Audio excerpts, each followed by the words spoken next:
Dalam statistika, kita akan belajar pengumpulan data dan penyajian data. Langsung saja kita mulai dari pengumpulan data. Nah, sebelum pengumpulan data, kita ketahui data itu apa? Data adalah keterangan yang benar dan nyata. Bisa dipahami ya, keterangan yang benar dan nyata. Kemudian untuk pengumpulan data, itu bisa kita lakukan menggunakan dua cara. Yang pertama, pengumpulan data secara langsung, dan yang kedua, pengumpulan data menggunakan lembar isian. Nah, kita bahas pengumpulan data secara langsung dulu. Pengumpulan data secara langsung dilakukan untuk data sederhana dan dapat dilakukan sendiri. Contohnya, pengumpulan data jarak rumah ke sekolah dari 20 orang. Kemudian misalkan ada lagi pengumpulan data tinggi badan dari 20 orang. Ada lagi pengumpulan data ukuran sepatu dari 20 orang. Nah, misalkan seperti ini ya. Misalkan jarak rumah ke sekolah, satuannya kilometer.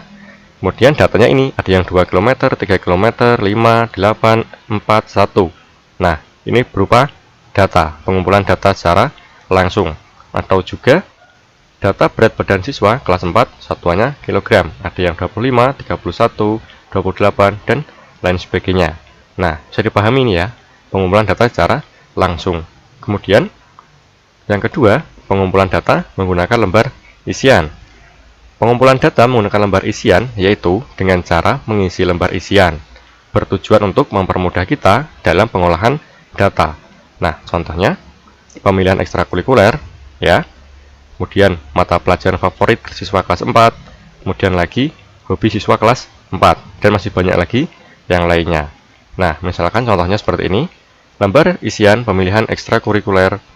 Nah, perhatikan nama, ada pramuka, bisa di checklist nanti ya, atau dicentang. Nah, misalkan satu orang ini memilih apa, kemudian nanti datanya dikumpulkan. Nah, jika kalian sudah memahami tentang pengumpulan data, maka langkah selanjutnya yaitu yang kedua ya. Nah, ini penyajian data. Nah, setelah dikumpulkan, datanya itu disajikan. Nah, untuk di kelas 4 ada dua cara yang digunakan ya, yaitu menyajikan data dalam bentuk tabel. Kemudian yang kedua, menyajikan data dalam bentuk diagram batang. Kita pahami dulu menyajikan data dalam bentuk tabel. Nah, langsung contoh saja. Sajikan data berikut dalam bentuk tabel frekuensi. Nah, perhatikan. Data berat badan satuan kilogram dari 20 siswa. Perhatikan. Datanya ini ya, 26, 30, 29, 28, sampai 29. Nah, kemudian kita buat tabel frekuensinya. Tabel frekuensi berat badan satuan kilogram. Kita buat tabel yang terlebih dahulu.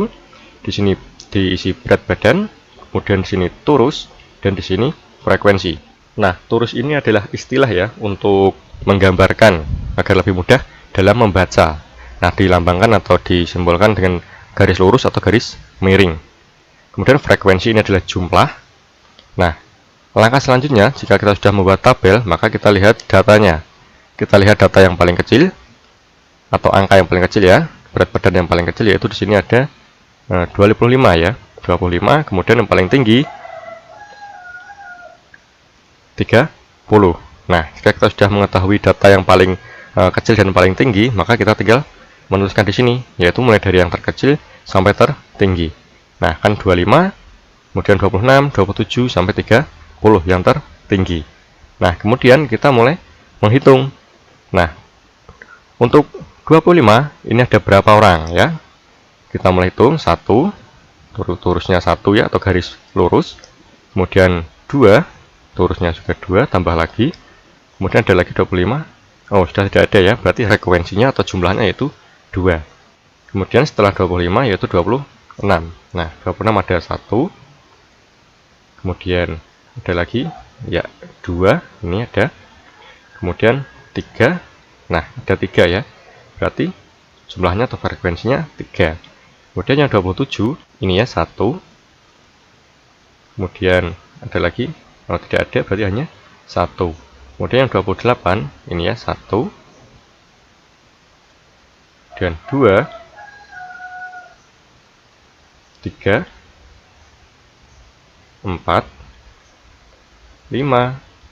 Nah, kalau sudah 4 diturus ya, 5 itu kita ikat ya, atau kita pakai garis miring seperti ini, artinya 5. Dan masih ada lagi 1. Nah, 1 lagi. Nah, jadi bacanya 5 tambah 1 jadi 6. Jumlahnya berarti yang 28 kg ada 6 orang atau 6 siswa. Kemudian yang 29 ada 1, dan ini 2. Nah, hanya 2 ya. Kemudian yang 30 ada 1, 2, 3, 4, 5. Nah, kita ikat ya. 5 dan 6. Pas, habis ya. Berarti ada 6 orang. Nah, selanjutnya kita jumlahkan. 2 tambah 3, 5 tambah 1, 6, 6 tambah 6, 12, tambah 2, 14, tambah 6, 20. Pas ya, 20 jumlahnya dan 20 dari data siswa. Nah, ini sudah jadi untuk tabel frekuensi. Kemudian, yang kedua, yaitu menyajikan data dalam bentuk diagram batang. Nah, perhatikan, misalkan contoh saja, buatlah diagram batang dari tabel frekuensi jumlah siswa SD harapanmu. Nah, perhatikan, misalkan ada tabel jumlah siswa ya dalam satu sekolah ini, kelas 1 sampai kelas 6, jumlahnya kelas 1 ada 25, kemudian 20, 40, 35, 30, dan 28. Nah, kemudian kita buat yaitu diagram batang ya. Diagram batang itu adalah diagram yang berbentuk persegi panjang atau persegi. Nah, kita buat dulu ini garisnya. Untuk garis yang vertikal ini ya, atau yang tegak lurus ini namanya frekuensi. Ya, ingat untuk yang lurus ini tegak atas frekuensi atau jumlah.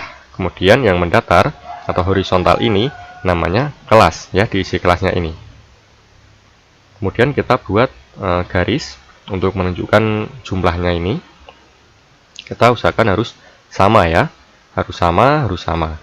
Kita lihat dari yang paling kecil yaitu 20 dan yang paling tinggi 40. Nah, kita bisa mulai dari sini 20, kemudian selisihnya bisa 5 atau bisa 10 ya. Berarti kalau selisih 10 berarti sini 20, 30, 40.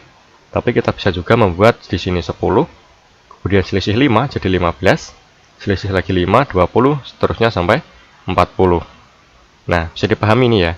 Kemudian untuk kelas kita sesuaikan mulai dari kelas 1 sampai kelas 6 harus sama ya.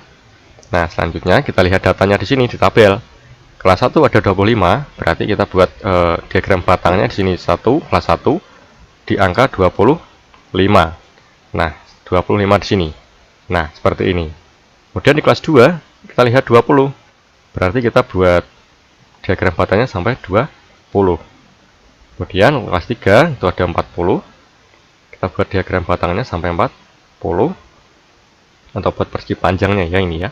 Kemudian kelas 4 ada 35, kita buat persegi panjang sampai 35.